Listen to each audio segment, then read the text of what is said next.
All right, guys, we are live, and we'll give it a few minutes to let people start coming on. And you guys, we've got our first person join. What's up, Matt? We sent you a question, Matt. Make sure you fire the answer back. 12,000 barrels. Wow. Don't ask me how many cases that. So we're just giving everyone a chance to join in. We're going to take a few minutes here, like we did with the previous ones, and then we'll get started. If you guys want to introduce yourselves, feel free. Go ahead. Hello, my name is Mike Spangler. I'm the Director of Grain Procurement for Proximity Malt. And this is Trey Hill. He's one of our barley growers, second generation farmer here on the eastern shore of Maryland. And third generation is with us as well. They're a crop farmer, and I'll let kind of Trey talk a little bit more about all the crops he grows and the barley and such, and how everything kind of works together. Perfect. Can we just have you guys speak up a little louder? I'm going to come a little closer, but we'll have you go a little bit louder too.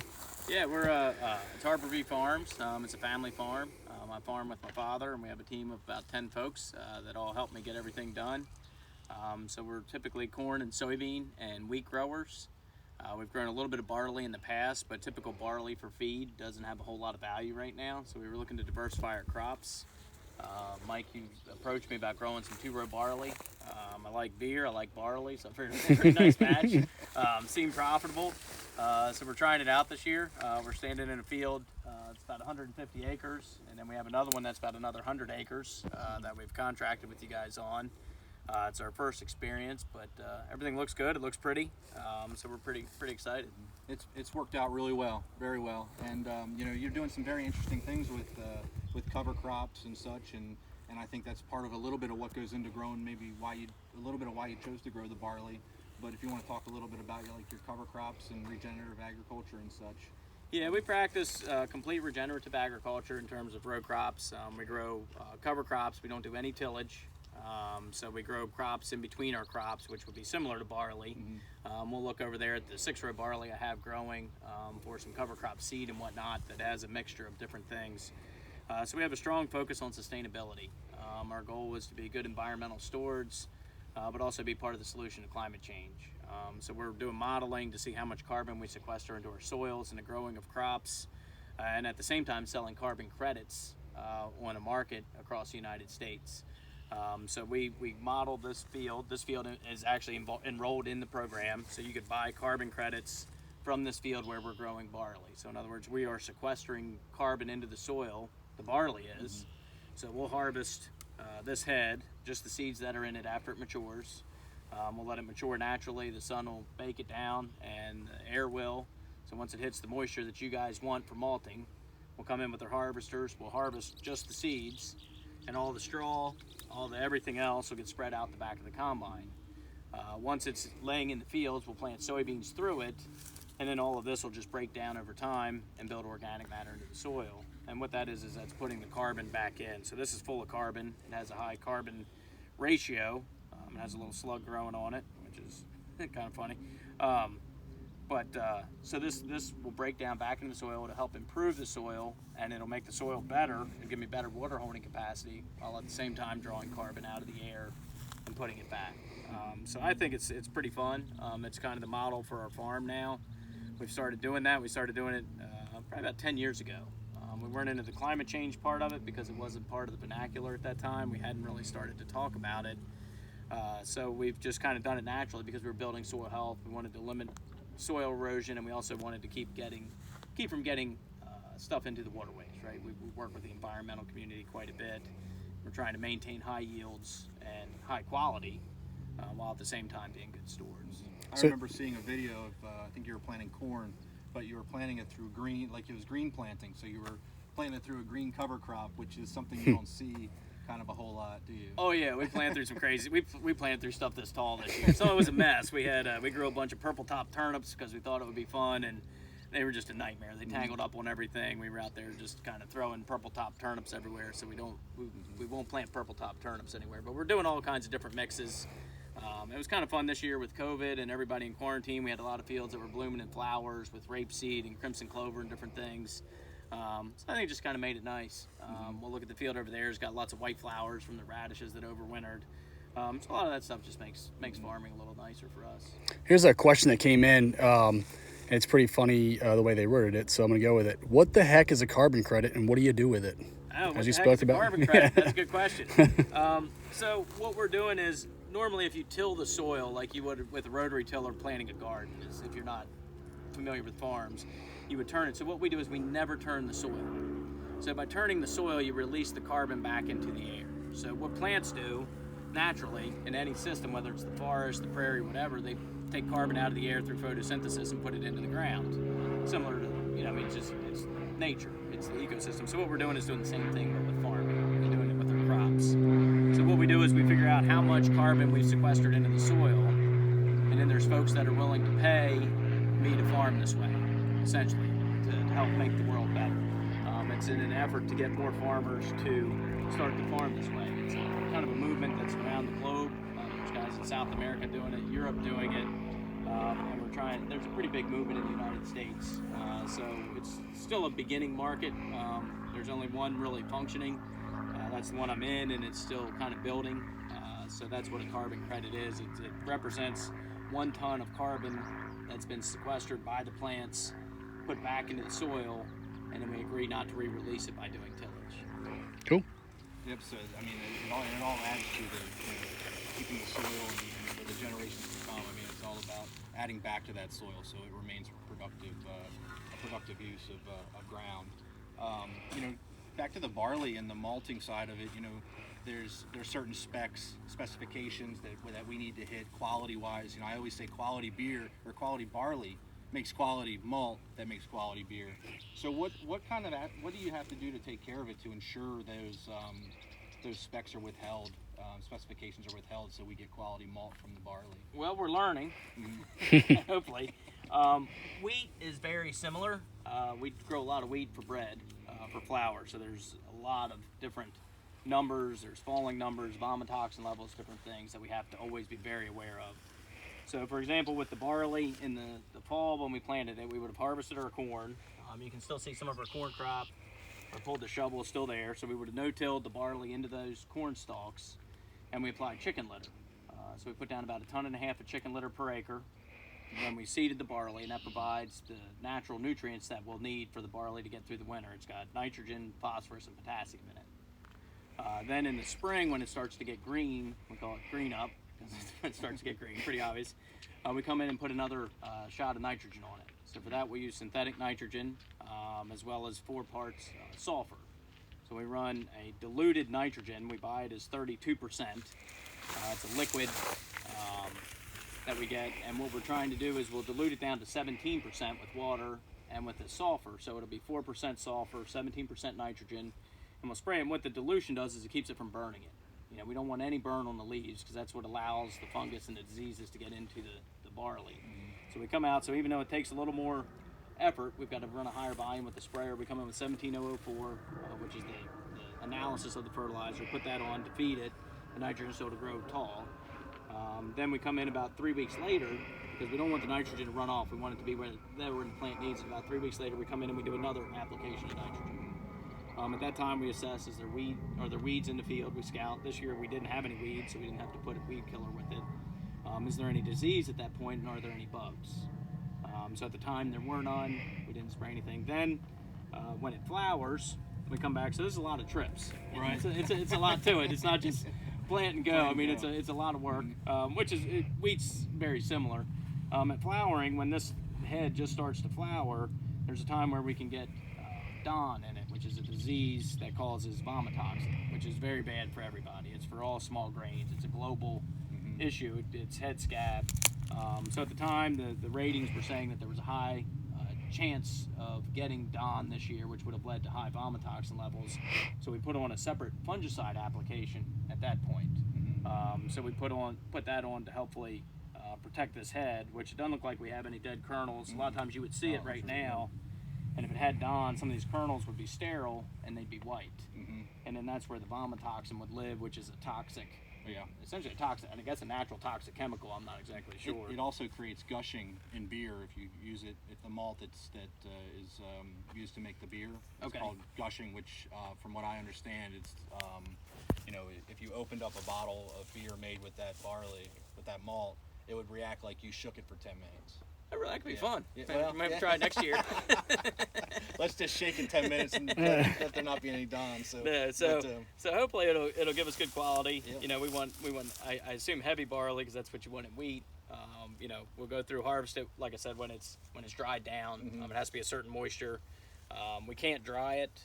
My dryers won't handle barley, so we would dry. So the day that it gets fit, or the day that it's dry enough, is the day we'll be in here with the harvesters and harvest it. Okay. So great. Yeah. Hopefully we get to come back up for that too. Watch it get harvested as well. Yeah. I think it should only be a couple weeks. Yeah. I mean, wheat's coming off in about 3 weeks, so this should be. We're hoping about 2 weeks. We'll be out here with the machinery running and delivering it down to you guys. Great. It's a lot of work that goes into just like you said. It's not just throwing it in the field and watching it grow and then harvesting it, but it all adds to the revenue per acre. And anytime you can add more money to each acre of farm field, it's a good thing. So that with the carbon credit, I like how it all works and kind of all coupled together. So we really appreciate the effort by all of our growers. So you want to go did you want to show some roots here, root structure? Yeah. I brought my shovel as always. So this is just kind of showing full plant. I mean, you can't really see the plant unless you pull up its roots. That's kind of giving you an idea of everything, but you can see we've got really good root growth, lots of good earthworm activity. Earthworms are what make it healthy. You guys can probably see them, nice and bright. Got one there. I got another one. Go fishing. Yeah, I'll find some night crawlers. We got lots of earthworm activity, which indicates the soil's healthy. That usually correlates to a pretty high quality grain. We don't want the soil to be dead. We want it to be alive. We want it to be working, and that allows these plants to be able to pull everything up and get what they need. The earthworms are digesting stuff as they go, and then the plants can then take that with digested detritus and everything else, and that's what gives them a lot more vigor. A lot of the micronutrients and stuff come from stuff like that. So there's another one there. So fun stuff. Good root growth, nice and deep, which is what we want. So that's just what I pulled up with the shovel, but you're talking, is that 8-10 inches probably? So yeah, I'm pretty tickled with the way everything looks. It's coming along quite nice, and hopefully we'll get it out, get the beans in, and get ready for next year. All right. So you'll put the beans in right behind it, and then harvest the beans in October, November? Yeah, exactly. Okay. Then we'll come in and cover crop it. We'll probably keep we wouldn't probably redo barley for a couple years, just to give you don't want to. On this field. Correct, on this field. Yeah. We'll do it on different fields, but I think that way we can keep getting,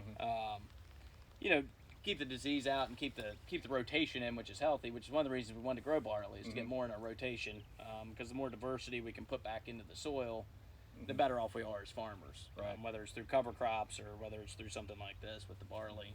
And the barley should yield a little better than the wheat as well, which is also a benefit.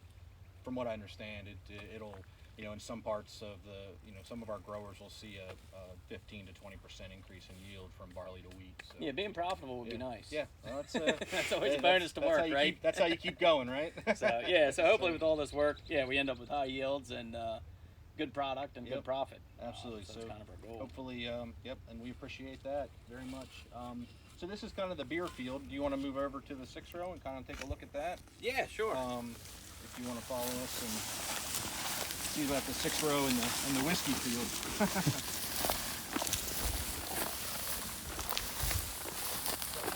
Let me grab. When you first approached me, Mike, I didn't know what 2-row barley was, and it didn't really make sense. Thanks. I'm just kidding. Gives you a lot of faith there. But it's kind of interesting. I never knew it, but here's a 2-row head, and here's a 6-row head. So you can see, I don't know how it shows up on the phone, but there's just 2 rows, 1 row up, one side, and 1 row the other. And then you look at regular barley, and it's got 6 rows. Now, why do we do 2-row as opposed to 6-row? You know? Not to put you on the spot or anything. A lot of it has to do with the protein level in the 2-row will be a lower protein than the 6-row. which is you want a lower protein when you're malting for beer. Okay. So that's one of the benefits of the 2-row. So we planted this to have seed for our cover crops, which is a little probably more than we wanted to know. And then we always put some radish in with it for diversity. And radishes usually die in the winter, but this year they did not. So this year they're a nice flower. The pods are kind of tasty. And then over here we have a rye. I think we can make it. So how many acres of 6-row do they have? You're looking at it. We've got about 60 acres. It's just enough that we would have seed for our upcoming cover crop season. So that we just planted a little bit to try it. And then the cereal rye is the same thing. Okay. Obviously I don't have a contract with you guys, but I'm hoping that once you get to know me, and see how good my barley is, you're like, man, this guy can grow barley like this, he's got to be good with the rye. That's why I approached you the first time, Trey. So we're trying it out. I'll use it for seed. We use a lot of cereal rye and seed for cover crops as well. Okay. So I'll have it. I'm trying to figure if we could find if there's someone that makes whiskey and needs a batch, and maybe it'd be available. Yeah, absolutely. And what variety of 6-row is it? I don't. There's certain varieties that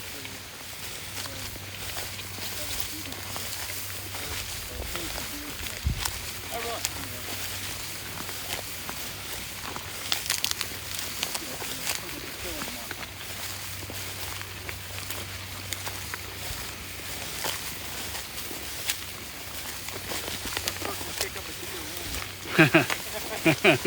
Or a snake. Oh, this is kind of fun just to see the difference. So, we were in the barley that was, just a tad shorter. And then you get into some of the cereal rye, which is, I guess it's 2-row as well. It's got the flat heads that always have a nice reflection. I always like cereal rye because it's got kind of a blue tint to it. So aesthetically, it's pretty to see in a field. But you can see that it grows much taller, its roots grow much deeper. And then once it dies, we'll let it die naturally as well.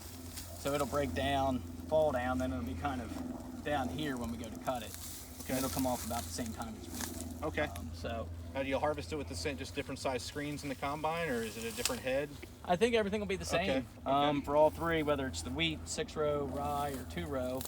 I think everything will be just about the same.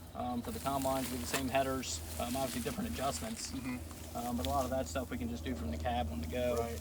Now, is all the production the same? I mean, you have all the same kind of, carbon sequestration and everything is pretty much the same with the rye?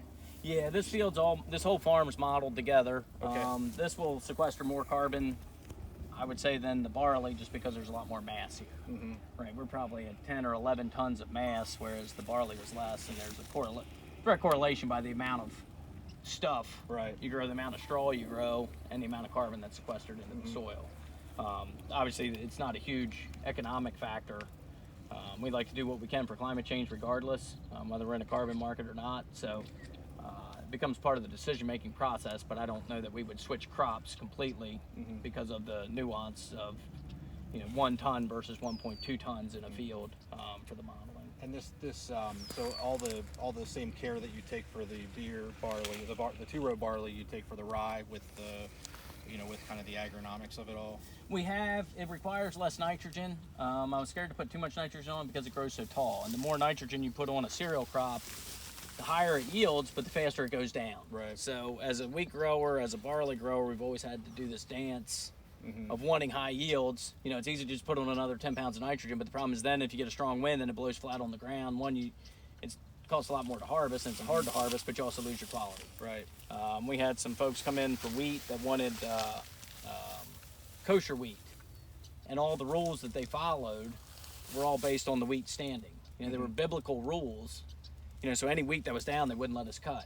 Oh, wow. Well, that came down to falling numbers and dawn levels, because as the wheat goes down or the barley goes down, it sprouts in the field. So it's stuff people have known about for thousands of years, and we just kind of are trying to fine-tune it with our nitrogen rates and different things. So this requires less nitrogen. We did not put the fungicide on at flowering. because it flowered at a different time.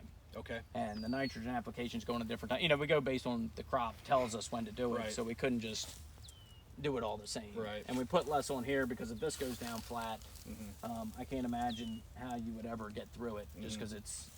I mean, I'm not tall, but It is thick. this is some tall stuff. Yeah. I mean, it's taller than me. So.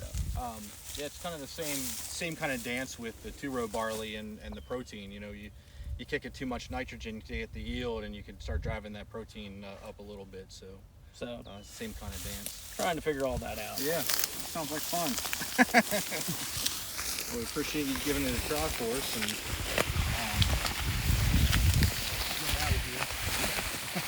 I'll be with you for a week. yeah. Any questions out there for us while we walk back to the barley field? Hit me with them.